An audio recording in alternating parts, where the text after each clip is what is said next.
What's up, everybody? This is TJ, and I'm back with another review. This is going to be a review of the Have and Have Not Season 7, Episode 1 premiere. So we're coming in from last season, guys, which was basically the cops trying to see if the house is clear. Because, mind you, they shot Wyatt on the porch, and they was like, Wyatt is not dead. He just got a gunshot wound on, I believe it's the left shoulder. And so they tell George that they got to make sure the house cleared before they can actually go in.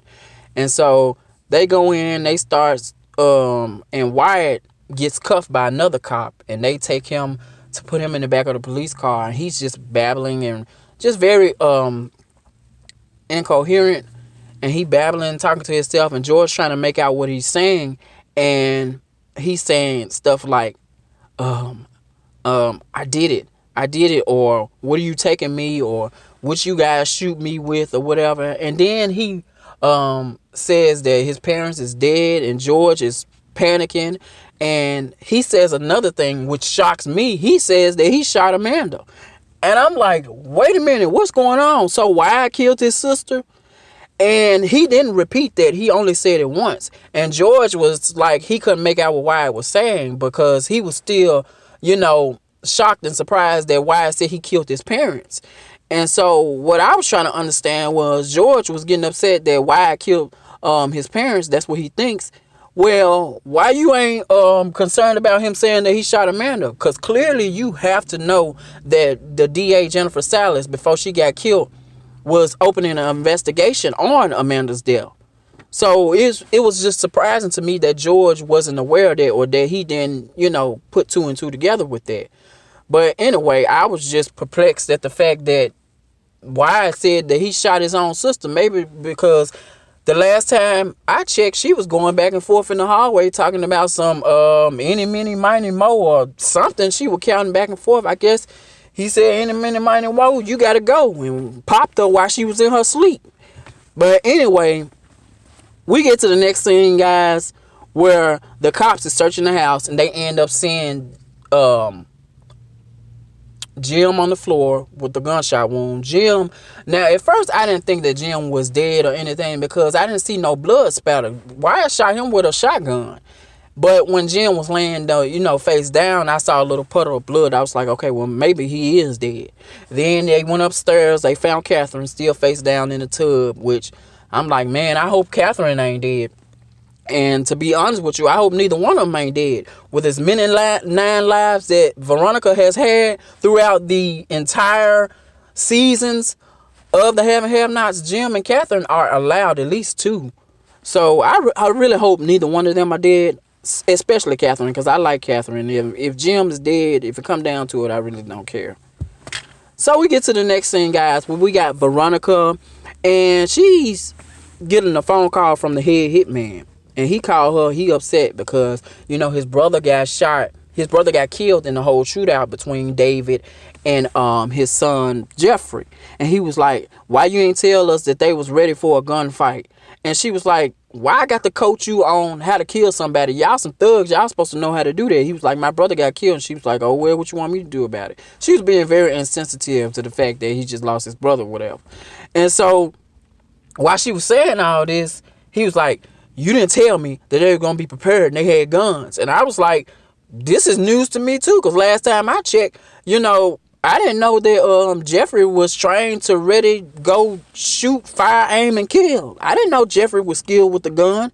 He was always scary in every other scene. Now, David, I could expect that of. And, so he got mad, and he told Veronica, he was like, look, you need to meet me at the hospital now. She was like, you don't tell me what to do or whatever. He was like, get to the hospital now.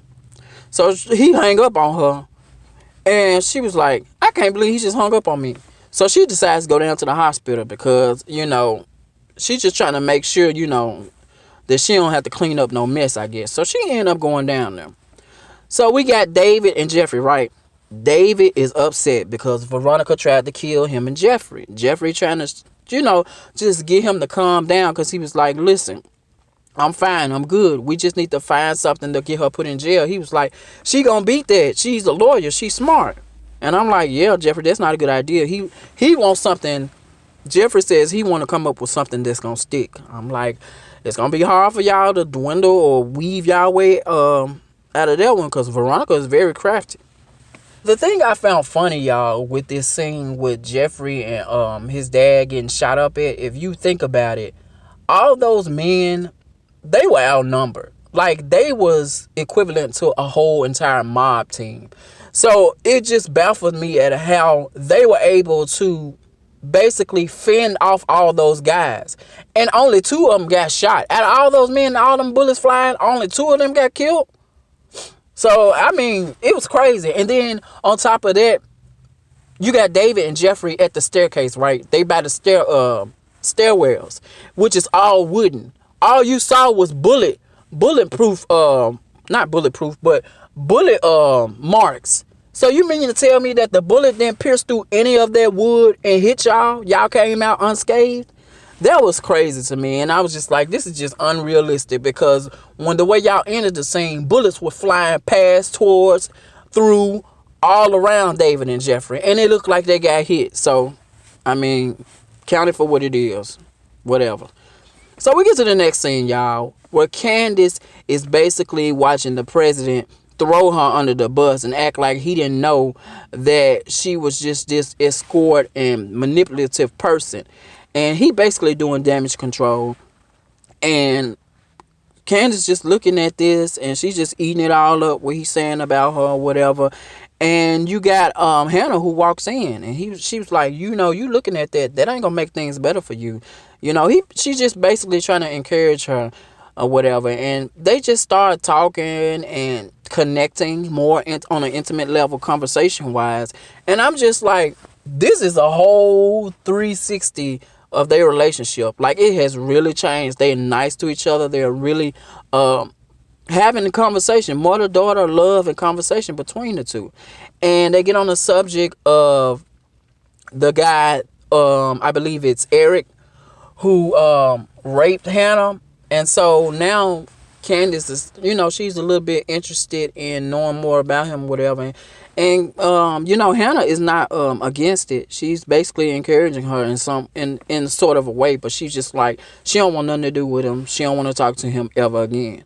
And so she agrees to give Candace his number, because Candace she got questions. She want to know why she was the way she was or whatever. And hopefully, by knowing a little more about him, that can open or enlighten her onto the type of person that she is.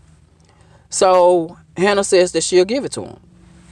So we get to the scene, y'all, where Oliver tells the president that, okay, all the damage control you did, everything you did, it worked. Everybody's buying it.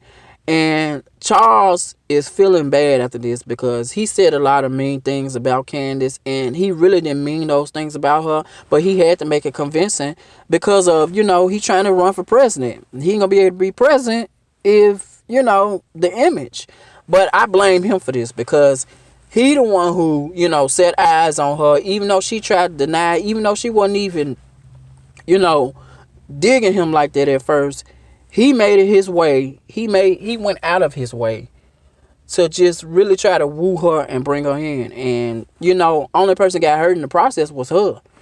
So I don't know why he pretending like he just really so sad about all this. But I guess he really loves her. But, I mean, this is not a good way to show it. But whatever. He want to call her, but he know he can't. So he just sitting there. Meanwhile, back in the front of the house, you got Landon, who's making his debut back. He in town after getting fired last season from over the phone. Oliver tries to stop him. He's like, look, he don't want to talk to you. He don't want to see you. Landon was like, what you mean? He was like, you work for me or whatever. He was like, you're fired. And he was like, he had me fired you. And Landon was like, look, if you don't want your reputation to be smeared or whatever and want to work again, you better get out of my way or whatever. And so after he threatened, they have a little exchange or whatever. He go in there and he talks to the president, and Charles is like, Landon, what are you doing here? He was like, sir, you told me that I was fired or whatever. And so he was like, yeah, I did. And he was like, sir, I gotta tell you, I can assure you that I had nothing to do with Candace being exposed or whatever. So he trying to convince the president that he had nothing to do with that information or whatever getting leaked out. And he's telling him this. And Charles doesn't believe him. He's constantly, interrogating him and doing things, because he know that Landon liked him and was in love with him. So he thought that Landon was doing this out of spite because he couldn't have him. And so he was just really pressuring Landon to fess up to something that he obviously didn't do. Now, I don't believe Landon had anything to do with it. And Landon told him, he was like, the attorney general contacted me. It was nothing else that I could do. They had information, so it was out of my hands. And Charles got mad and he told him, you're done. He was like, you should be scared because I'm going to ruin you that you'll never work again. And he told him to get out. So when Landon went back outside, you got Oliver who being sarcastic, talking about how did it go or whatever. And they start having an exchange. And Landon tell him, he was like, you better make sure you ain't have nothing to do with this because you're trying to take my job. And I'm going to make sure that you go back to working with mommy and daddy in those restaurants. And I was thinking, I didn't know if he was trying to make like a dig. I don't know if it was being a dig, racial dig, because Oliver looks like he could be Hispanic or something, or he was just saying like, that's what you do, that's what your family do, and you'll be going back to doing that. So I really couldn't tell. But he made fun of Oliver's haircut and said, maybe you should cut that mullet you got. You look ridiculous. And I was thinking the same thing when Oliver came back on the scene. I was like, what's going on with his head? It looked like they slapped a toupee on there. And I was thinking to myself, I said, well, maybe on downtime, off season, when they wasn't filming, he probably got a haircut and they had to reshoot the scenes and stuff. And so he had to put on a toupee or put his hair back. But either way, guys, it was funny. So we get to the next scene, y'all, and we got Keisha. She's back. She's one of the nurses that work at the front desk with Madison. And I like Keisha because I think that her acting is really good. She got some really good acting chops. She's better than some of the main characters, if you ask me. But that's just my opinion. But anyway, they just talking or whatever, and they constantly hear this buzzing sound. It's Justin because he in pain or whatever. And they going back and forth on who gonna see this person, and of course Madison has to end up going and check on Justin. So he go and check on Justin and whatever. Justin in there in pain or whatever. He want pills, and Madison was like, I already gave you don't need any more or whatever. He was like, I got $11,000. He was like, if you just give me the pills or whatever, the money is yours. So basically he's planning to OD. He want to commit suicide because he's been through so much, he can't take it anymore. And Madison catches on to this, and he was like, no. He was like, no, I'm not giving you anything else or whatever. And he was like, please. And he just begging him, and he ends up leaving. He was like, no, I'm going to come back and check up on you. So he ends up leaving. Then we get to the scene where Veronica, she shows up at the front desk. So while Madison comes and he's at the front desk with Keisha, Veronica is back up there, and she's basically, taunting him again, being homophobic towards him, saying all kinds of crazy things or whatever. And he was like, what can I do for you? What do you want or whatever? And she just basically just being Veronica. She's still insulting him and everything until the guy, the hitman, comes up and he walks up. And she was like, did you hear that? That's a real man talking right there. She was saying all crazy stuff. And so he ends up pulling her to the side, and they start talking. And he's talking to her about the people, the two guys that got killed, how they got families or whatever. And she was like, what? Are you over here seriously threatening me or whatever? He was like, I'm just saying, like, they funeral services and costs and stuff gonna have to be covered or whatever. So he want her to do it. And she was like, what? She was like, I'm not doing it. Then she'd be like, then again, I think I could get a discount for 2 for 1 down at the funeral services if you could do a favor for me. He was like, what's that? So she grabs him by the hand and takes him towards what's his face? Justin's room. And so while that's happening, Madison comes in. He saves the day because Justin was scared when they walked in their room. Veronica was talking. He was like, please, I'm in pain. I can't do this. I can't take it anymore.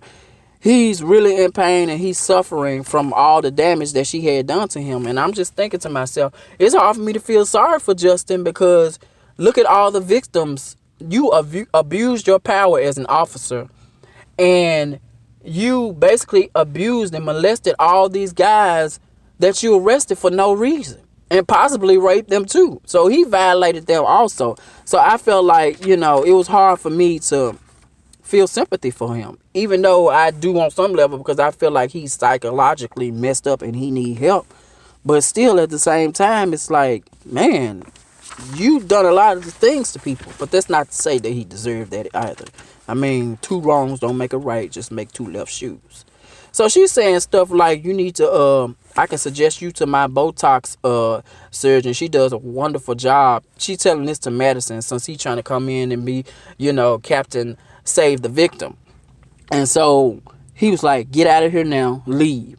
And Justin's still scared, and she telling Justin, she was like, I'll be back. I'll see you later, baby. And he was like, Madison, don't leave. He was like, she gonna come back? He was like, no, she's not. I'm gonna be here for a couple more hours. He was like, can you make sure? He was like, yeah. And Justin is crying because he's scared, because he know what Veronica is capable of, and she's gonna do that and so much more, especially if she find out that last season he tried to hit her and have her, killed her when he hit her with that truck, because that was funny. So Veronica runs into Celine in the hallway, and she was like, Celine, what you doing here? You working third shift? And she was like, yeah, I mean, I need a job. I have to work. She was like, why? She was like, you sitting on 2 gold mines at home. Jim's kids. And I'm like, kids too? I'm like, from my understanding, Jim only had one child with this lady. And that was the guy, and he was old enough to be taking care of Celine, if you ask me. He ain't no child. He's a grown man. And so she was like, man, we can rake him over the coals. Give me a call or whatever. She was like, if you get tired of dusting these floors, as you can see right there, you missed the spot or whatever. And she was like, really, I don't have time for this. She was like, I'm just kidding with you. She was like, give me a call. Come back. Give me a call. I can help you. So basically, Veronica trying to take Jim down for Celine, and she going to get compensated in the process. But little does she know, all that money going to come from Hannah, because Jim ain't got no money. Catherine made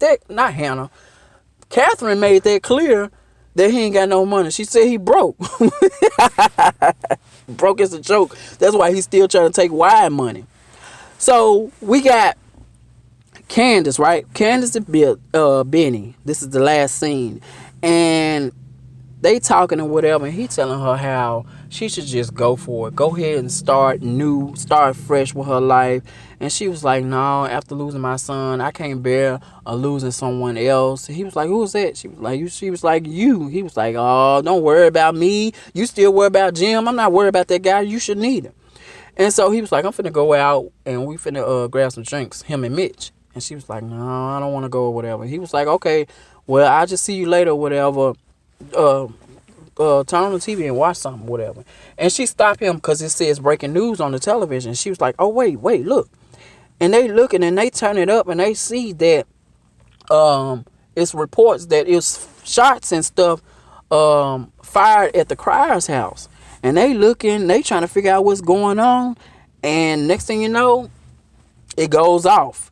And so basically, y'all, that was it for this episode. But it was really good as an opening scene. I felt like as an opening premiere, Tyler Perry really started off, with some momentum going. Like, we got something we can go up off of. Although I want to know what's going to be the fate of Jim and Catherine. Although I don't believe that Jim is dead. And I'm going to tell you why. Because when they showed the preview for next week's episode, Jim was being rolled out on a stretcher, but he was face up and he wasn't covered. When a dead body is on the scene, they going to cover it up in a plastic bag. They're going to zip it up or whatever. Not a plastic bag, but they zip it up in the bag. You know what I'm saying? And so I noticed that and I'm like, okay, well, maybe he might be alive. He might have a low pulse or something. But it's going to be hard if Catherine's still alive, because she face down in the tub. She dead by now. She towards the white light. She in the light and she just, gone. So I hope he be able to wiggle their way out of this whole thing. But guys, that's what I think. Enough about what I think. I want to know what you guys thought down below about this episode, this season premiere of the Have and Have Nots. I thought it was really good. I thought it was everything I expected it to be. It picked up. I mean, and hopefully from here it just gets better. So leave a comment down below. Tell me what you think. Like and share this video. Subscribe for more updates, and I will talk to you later.